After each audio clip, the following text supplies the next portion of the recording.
Thank you, Dan. Amazing. Thanks, Dan. Time now for our weekend cover story. This morning we are shining a light on the cocaine industry. Australians on average spend $3.5 million each day on this drug, with as many as 1 in 8 people who are aged between 18 and 24 using the substance. That makes our country one of the highest consumers in the world. So this shock data revealed this morning in a new international investigation, Cocaine Inc. And for more, we're joined by Shadow Home Affairs Minister James Paterson in Melbourne. Senator, good to see you. Thanks for your time. Firstly, do these numbers, does this research surprise you? Good morning. Look, I'd like to say yes, but the truth is no. Cocaine use has become normalised in certain social circles, at least, in Australia, particularly during the pandemic and particularly in Melbourne and other cities that had extended lockdowns where people in certain high-paying professions, it became kind of a routine way to get through it. But there's nothing good about a habit like this, not for you, not for your family, not for your country. I mean, we talk about a cost of living crisis, but the supply of cocaine is at its highest level in 30 years, and Australia has some of the world's highest prices, and it's not deterring people. Why do you think that is?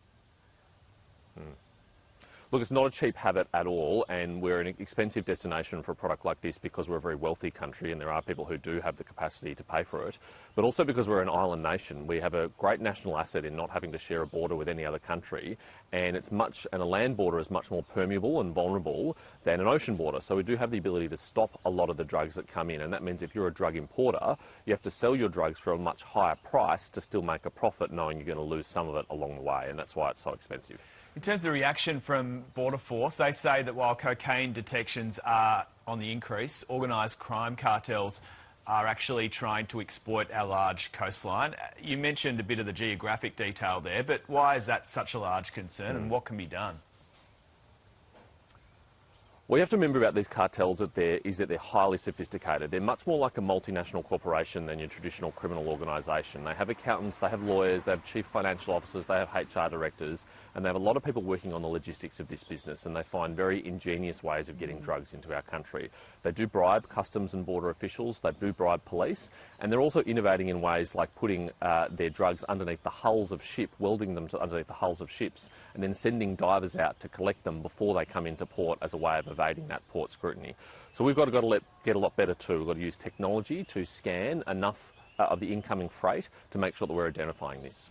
I mean, we always see those stories on the news, don't we, about, there's been a big drug bust. The AFP have got people in there, secreting the cocaine inside milk containers or something crazy like that. But now we're hearing that they only reckon about 25% of the drug is being seized. The rest is getting out there. What kind of impact does it have on our communities? Well, that's right, and the Australian Criminal Intelligence Commission does wastewater testing to pick up elements of this in the water supply, so they know people are using it. That's how we have a good idea about it. But they're sending so much drugs to us in so many different ways that some of it does unfortunately get through. We've got to fund our police and our border force adequately with the technology that they need to get it, because otherwise it is doing real harm in our communities and our suburbs. Senator James Paterson, thank you for joining us this morning. And for more on this investigation, you can listen to the first episodes of the new True Crime Australia podcast or visit cocaineinc.com.au. Well, Australia's medal hopes in the pool at next